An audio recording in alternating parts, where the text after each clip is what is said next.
이사야서 21장의 말씀은 바벨론과 두마, 이 두마는 에돔을 말해요. 그리고 아라비아에 대한 경고의 말씀입니다.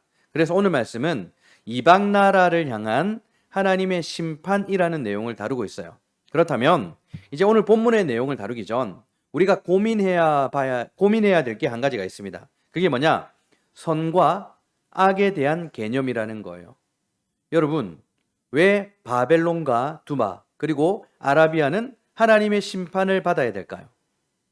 우리가 이사야서를 통해서 살펴본 이스라엘이 이런 심판받는 이방 나라와 무슨 차이가 있었습니까?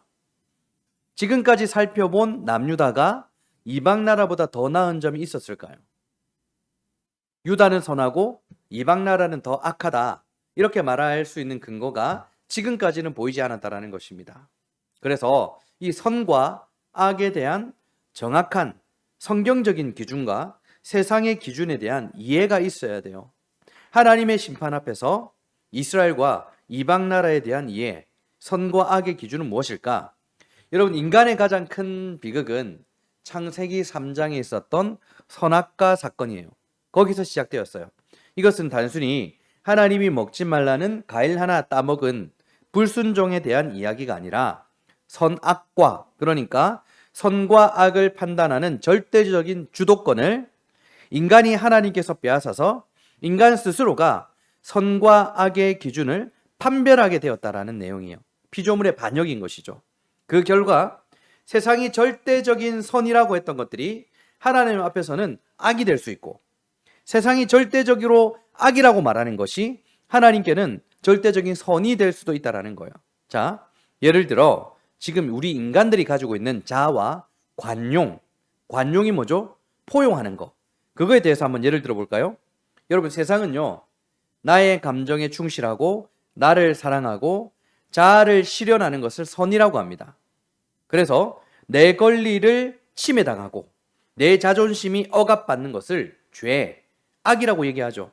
뿐만 아니라 남에게 피해만 주지 않으면 나의 쾌락과 자아를 실현하는 것은 절대적인 선이라고 얘기해요. 그런데 하나님의 말씀인 디모데후서 3장의 말씀을 보면 말세에 나타날 가장 끔찍한 악의 모습 첫 번째가 뭔지 아십니까? 그건 바로 사람들이 자기 자신을 사랑하는 것이라고 말씀하고 있어요. 성경에서 선과 악의 기준은 남에게 피해를 주었는가? 그것이 아니라 그 중심에 하나님이 계시는가? 아니면 내가 있는가? 이 자아에 대한 기준이라는 거예요. 그리고 관용에 대한 부분도 마찬가지예요. 지금 우리가 살아가는 시대를 포스트 모던의 시대라고 하잖아요. 이때 세상에서 가장 열광하는 우상이 있는데 그게 바로 관용, 포용하는 거예요. 그래서 세상은 절대적인 진리를 이제 인정하지 않아요. 모든 가치관과 종교와 취향은 존중받아야 된다라고 말하는 시대가 우리가 살아가는 시대예요. 그게 선이라고 말하는 시대예요. 그런데 반대로 기독교는 어떻습니까? 예수님만이 절대적인 진리다, 절대적인 길이다라고 얘기해요. 배타성이죠.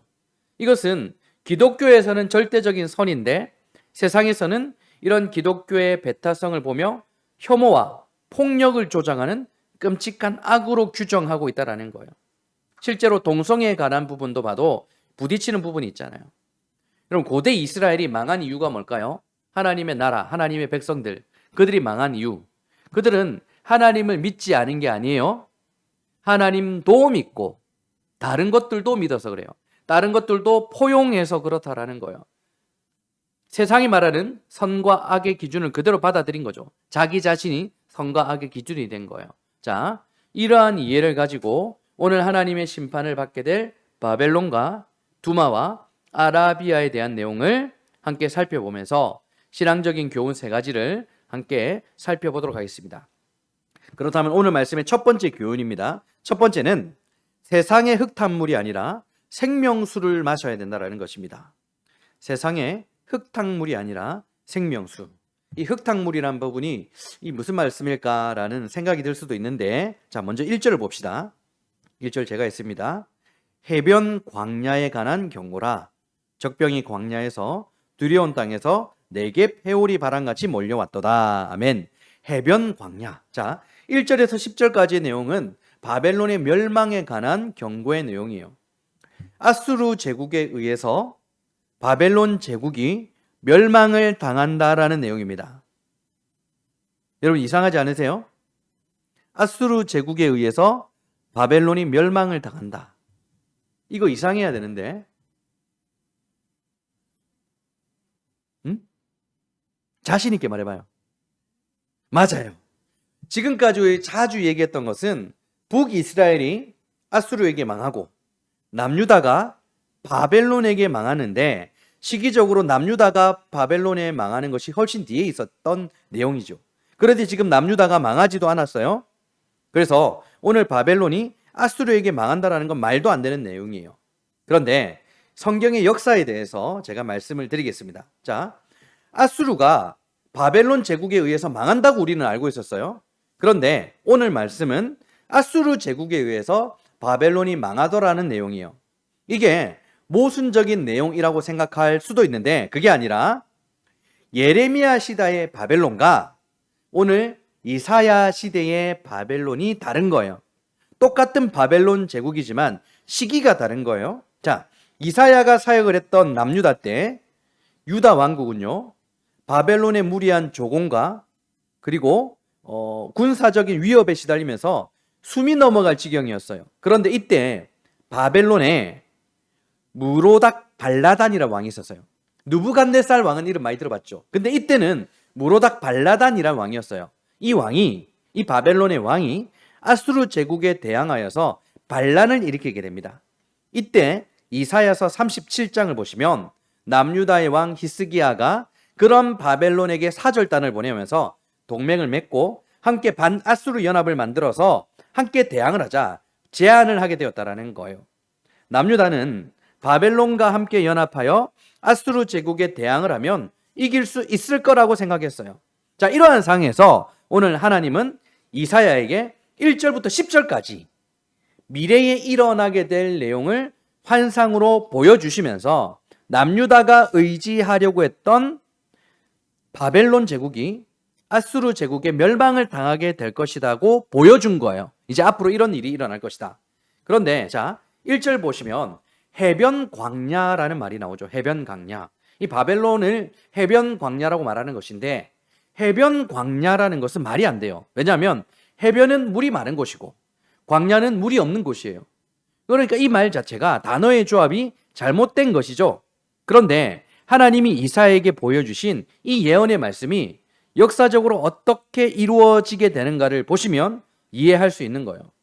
여러분, 바벨론은 지역적으로 유프라데스 강과 그리고 티그리스 강 사이에 비옥한 초승달 지대 모양이라고 있거든요. 거기에 중심이에요. 그리고 그곳은 당시 세계 최고의 강계 농업과 운하 시스템, 물로 하는 그런 거 있잖아요. 자랑하는 물의 제국이었습니다. 당시는 물이 굉장히 중요했거든요. 그런 바벨론은 고대 근동 세계에서도 신들의 고향, 문화의 중심지라는 이미지가 있었어요. 그래서 아수르 제국을 비롯하여 강대국들이 이런 바벨론 제국을 짓밟기보다는 유화 정책을 썼습니다. 왜냐하면 신들이 중심지였거든요. 그래서 바벨론 왕을 존중하는 태도를 보였어요. 그런데 그런 바벨론이 끊임없이 아수르 제국에 대하여 반란을 일으켰던 것입니다. 그러자 당시 아수르 제국의 왕이었던 사네립이 자신의 맏아들인 아슈르 나딘 슌이라는 인물을 바벨론의 왕으로 세우게 됩니다. 그런데 이때 바벨론 사람들이 또 반란을 일으켜요. 그래서 사네립의 그 맏아들을 당시 아수르의 적대국이었던 엘람으로 넘겨버리는 것입니다. 그곳에서 왕세자가 비참하게 죽임을 당해요. 자, 사랑하는 아들을 잃은 사네립은 미쳐버릴까요? 안 미쳐버릴까요? 미쳐버리는 것이죠. 그래서 오늘 이사야의 예언대로 무자비한 보복전을 하게 돼요. 그때 사네립이 단순히 성을 불태워버리는 것이 아니라 바벨론이란 존재 자체를 역사 속에서 완전히 지워버리고 했어요. 그래서 고대 문헌의 기록 중에 산헤립의 비문이라는 기록이 있는데 이런 내용이 있습니다. 잘 들어보세요. 나는 그 성읍과 집들을, 그러니까 바벨론을 말해요. 그 성읍들과 집들을 기초부터 지붕까지 완전히 헐어버리고 불태워버렸다. 자, 지금부터 중요합니다. 나는 도시 한가운데 운하를 파고 그곳에 유프라데스 강에 거센 물줄기를 끌어들여 도시의 기초를 쓸어버렸다. 자, 이게 뭔 말입니까? 인공적으로 대홍수가 나게 만들어버렸다라는 거예요. 나는 그 폐의 흙을 물에 띄워보냈고 그 도시의 파괴를 대홍수보다 더 철저하게 만들었다. 훗날 이 도시와 신전들의 흔적조차 찾을 수 없게 만들었다. 여러분, 바벨론은 유프라데스 강에 어떤 유익을 받는 나라였다고 했잖아요. 물을 통해서 세계 최고의 부를 축적한 나라였어요. 그런데 사네립은 바벨론이 자랑했던 그 물을 그리고 운하를 통해서 도시를 진흙탕으로 만들어 버렸던 거예요. 수몰시켜 버렸던 것이죠. 물이 넘쳐났던 화려한 제국의 운명이 산헤립의 수몰 작전으로 인해서 물로 쓸어 내려앉게 되는 비참한 신세, 흙탕물이 되었던 거예요. 진흙탕이 되어버렸던 것입니다. 그 나라가. 그것이 바로 오늘 말씀 1절에서 말하는 해변 광야라는 뜻이에요. 진흙탕이 될 거라는 예언인데 그 말씀 그대로 멸망을 당하게 된 것입니다. 그리고 우리가 알고 있는 예레미야 시대의 바벨론은요, 그 후손들이 신바벨론 제국을 일으켜서 이제 80년이 지난 후 신바벨론이란 이름으로 아수르 제국을 멸망시켰던 버린 거예요. 그러니까 우리가 알고 있는 바벨론이 아수르를 멸망시킨 건 80년 뒤의 이야기고, 오늘 말씀의 배경은 아수르 제국에 멸망당하는 바벨론에 대한 이야기예요. 자, 이것은 예언으로 말씀해 주신 내용이죠. 그렇다면 당시 남유다 사람들은 바벨론 제국에 대한 어떤 기대가 있었다라는 거예요. 바벨론 제국이 자신들을 살려줄 수 있는 오아시스로 보였다라는 것입니다. 그런데 오늘 예언을 통해서 하나님은 바벨론은 흔적도 없이 사라져버릴 광야에 불과하다라는 것을 말씀하시는 거예요. 유다 사람들에게는 바벨론이 생명수처럼 보이겠지만 해변 광야가 될 것이라는 캐치프레이를 통해서 너희가 마시려는 바벨론이라는 물은 생명수가 아니라는 것을 말씀하시는 것이죠. 마치 예수님께서 사마리아 여인에게 네가 먹는 그 물이 아니라 내가 주는 물을 마시는 자가 영원히 목마르지 않을 것이다 말씀하시는 것과 마찬가지예요. 여러분, 지금 우리가 타는 목마름을 채우기 위해서 들이키려고 하는 그 세상의 물들이 뭐가 있을까요? 돈, 명예, 권력, 성적 이런 거겠죠. 그러나 오늘 하나님께서는 우리의 영혼을 진흙탕으로 만드는 해변 강야에 물이 될 뿐이다라고 말씀하고 계시는 것입니다. 오늘 성경이 말하는 진짜 생명수는 오직 한 가지죠. 무엇입니까? 바로 성령님을 말씀하시는 거예요. 여러분, 영혼을 살리는 성령님을 갈망해야 된다라는 거예요. 세상의 흙탕물이 아니라. 여러분, 유다 백성들이 바벨론을 보면서 착각했던 모습이 창세기 동일하게 나오고 있습니다. 바로 아브라함의 조카 롯의 선택이죠. 아브라함과 롯이 이제 각자의 선택을, 각자의 길을 가려고 이제 했습니다. 롯에게 먼저 선택권을 줬었죠. 롯이 눈을 들어서 요단 들녘을 보았을 때 그의 눈에 어떻게 보였다고 성경은 말합니까? 물이 넉넉하여 여호와의 동산 같았다고 얘기해요. 롯의 눈에는 그 소돔 땅이 완벽한 오아시스, 생명수처럼 보였던 거예요. 내 목마름을 해결해주고 나를 성공시켜줄 물의 제국이었던 것이죠. 그래서 그가 선택했어요. 하지만 결과가 어떻습니까? 하나님의 심판이 맞아 물이 넉넉했던 그 오아시스는 유황불에 불타버리고 생명체 하나 살 수 없는 소금바다, 즉 죽음의 바다인 사해가 되어버렸습니다. 사네립의 공격으로 진흙벌, 해변 강야가 되어버린 바벨론의 운명과 똑같다는 것이죠. 참된 생명수가 아닌 다른 것들로 내 영혼의 갈증을 채우려고 했을 때 썩은 사해 바다가 된다라는 것을 오늘 본문의 말씀을 통해서 우리에게 경고하고 계시는 거예요. 여러분, 우리가 세상이 말하는 선악의 기준에 속하지 말아야 될 이유가 바로 여기 있는 거예요. 내 눈에 아무리 찰랑거리는 오아시스처럼 보이고 나를 성공시켜줄 생명수처럼 보인다 할지라도 그 중심에 하나님이 계시지 않으면 그것은 결국 내 영혼을 진흙탕으로 수몰시켜버릴 터진 웅덩이에 불과하다라는 것입니다. 여러분, 예레미야 선지자가 이렇게 탄식했어요. 내 백성이 두 가지 악을 행하였나니 곧 그들이 생수의 근원되는 나를 버린 것과 스스로 웅덩이를 판 것인데 그것은 그 물을 가두지 못할 터진 웅덩이들이다. 여러분, 우리의 영혼을 썩게 만드는 세상의 흙탕물, 그것은 터진 웅덩이에요. 나를 살리시는 하늘의 생명수로 가득 채워야 된다는 것입니다. 우리의 심령이 하늘의 생명수, 즉 성령으로 충만할 때 해변 광야 같고 사해 바다 같았던 우리의 심령이 생명력 넘치는 여호와의 동상으로 회복될 줄로 믿습니다. 걱정과 금심과 두려움이 많습니까? 생명수로 채우십시오. 참된 생명수이신 성령님만을 온전히 감당할 수 있는 우리 모두가 될 수 있기를 주님의 이름으로 축원합니다. 아멘. 자, 이제 이어서 두 번째인데요. 두 번째는 섣부른 낙관을 하지 말라는 거예요. 섣부른 낙관, 긍정을 하지 말라는 것입니다. 자, 이제 장면이 바뀌어서 어떤 나라에 대해서 경고하는 내용입니까? 두마예요, 두마. 에돔이라고 했죠. 11절과 12절의 말씀입니다. 두마에 관한 경고라. 사람이 세일에서 나를 부르되 파수꾼이여 밤이 어떻게 되었느냐? 파수꾼이여 밤이 어떻게 되었느냐? 파수꾼이 이르되 아침이 오나니 밤도 오리라. 네가 물으려거든 물으라. 너희는 돌아올지니라 하더라. 아멘. 지금 세일산에서 다급하게 묻는 거예요. 파수꾼이여 밤이 어떻게 되었느냐? 자, 이때 파수꾼이었던 선지자가 뭐라고 대답합니까? 아침이 오나니 밤도 오리라. 여러분, 지금 에돔 사람들의 마음속에 자리 잡은 밤, 그 악은 무엇입니까? 밤을 악이라고 하잖아요. 악 맞죠? 죄라고 하잖아요. 그 밤이 무엇이죠? 내 삶을 억압하고 있는 아수르 제국이라는 현실적인 고통을 얘기해요. 반대로 그들이 그토록 간절히 바라는 아침, 선은 무엇입니까? 그 고통이 끝나고 내 삶이 당장 편안해지는 것을 말해요. 그러니까 선과 악의 기준이 나의 편함이죠. 나의 유익이라는 거예요. 그들은 아수르 문제만 해결되면 자신들의 삶에 완벽한 선, 즉 구원의 아침이 올 것이라고 낙관하고 있었어요. 그러나 선악의 주도권을 쥐고 계신 하나님의 시선이 완전히 다르죠. 12절에서 이사야가 뭐라고 말합니까? 아침이 오나니 밤도 오리라. 여러분, 이게 무슨 말입니까? 아침이 오나니 밤도 오리라. 아침은 좋은 거잖아요, 여기서. 그런데 밤도 온다고 얘기하고 있어요. 무슨 말입니까?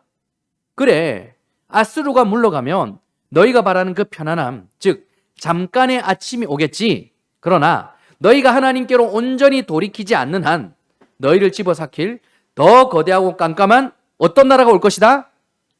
아수르가 물러나고 어떤 나라가 온다? 바벨론이 다시 몰려올 것이다. 무서운 경고를 하고 있는 거예요. 여러분, 우리는 우리 삶의 문제가 조금 해결되면, 그러니까 재정적인 문제가 풀리고 건강이 회복되면 드디어 아침이 왔다, 하나님이 복을 주셨다라고 긍정적인 낙관을 하기 쉬워요. 그러나 그것은 내 감정과 나의 유익이 기준이 된 가짜 선이라는 것을 기억해야 돼요. 하나님께로 온전히 돌이키지 않는 한 잠깐의 아침 뒤에 절망적인 끝없는 밤이 계속될 뿐이라는 것, 우리가 기억해야 된다는 것입니다. 여러분, 진정한 선, 진짜 아침은요, 문제 해결이 아니라 하나님께로 돌아가는 것입니다. 너희는 돌아올지니라.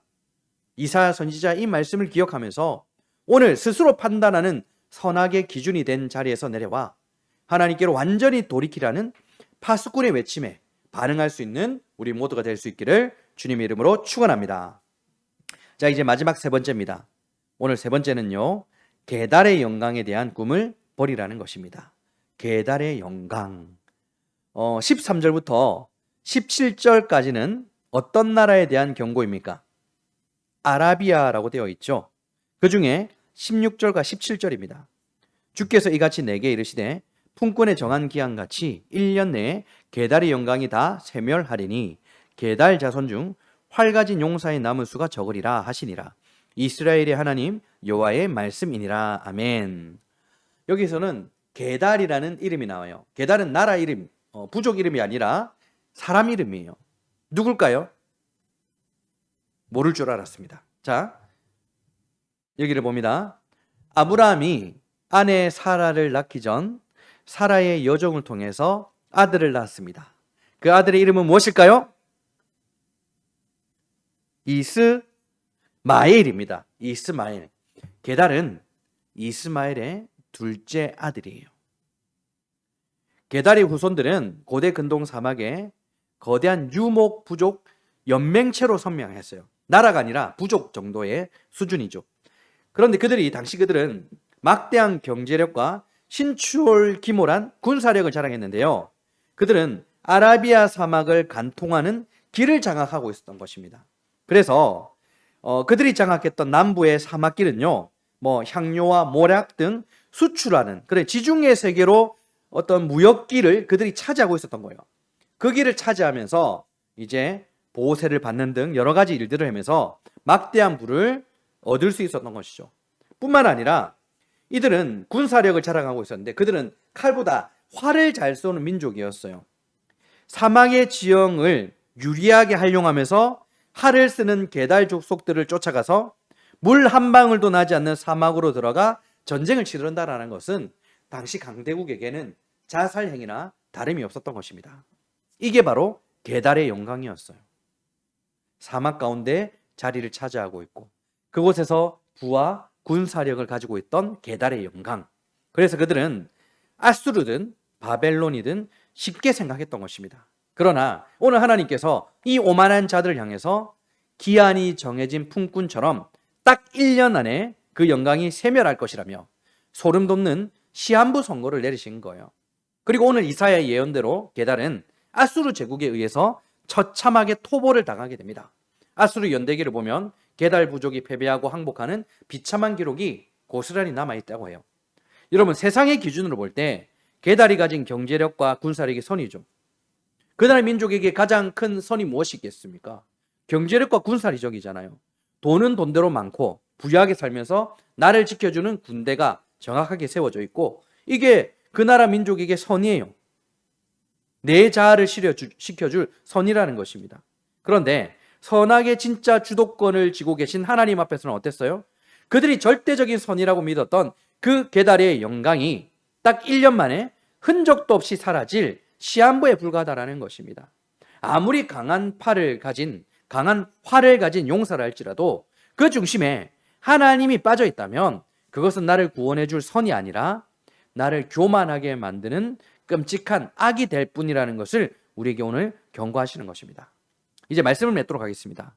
오늘 우리는 이사야서 21장의 말씀을 통해서 바벨론, 두마, 아라비아를 향한 하나님의 엄중한 심판의 내용을 함께 들었습니다.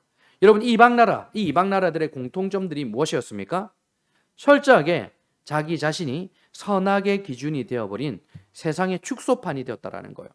그들은 하나님 없이도 나를 살려줄 수 있을 것 같은 가짜 오아시스, 생명수 바벨론을 의지했었죠. 온전한 회개 없이 당장의 문제만 해결되면 다 좋다는 식의 가짜 아침을 기다리고 있었습니다. 그리고 나의 힘과 나의 소유를 절대적인 선으로 믿고 있었던 가짜 영광, 게달의 영광에 깊이 취해 있었던 것입니다. 그러나 이 모든 것들은 하나님의 심판 앞에서 흔적도 없이 사라질 해변 광야의 진흙탕이 되었고 끝없는 밤이 되었고 딱 1년 만에 사라질 시한부 영광에 불과했다라는 것을 오늘 우리에게 가르쳐 주시고 계시는 거예요. 사랑하는 여러분, 오늘날 우리가 살아가는 이 시대는 관용과 자아실현이라는 그럴싸한 이름으로 내가 주인이 되고 내 감정이 중요하다라는 것, 이것이 절대적인 선이라고 가르쳐주고 있습니다. 하지만 이런 세상의 가르침에 여러분 속지 말아야 돼요. 선과 악의 절대적인 기준과 그 주도권은 오직 하나님께만 있다는 것을 기억하시기 바랍니다. 우리가 온전히 하나님을 우리 삶의 중심으로 모셔드리고 또 어둡던 우리 인생에 참된 빛이 비추어지게 될 때에 그때 선악을 분별하여 하나님 안에 온전히 머물게 되는 참된 은혜와 영광을 누릴 수 있기 바랍니다. 여러분, 하나님께 모든 중심을 두십시오. 생각, 느낌, 판단까지도 하나님께, 하나님의 말씀이 중심되어 수 있기를 우리 주님의 이름으로 축원합니다.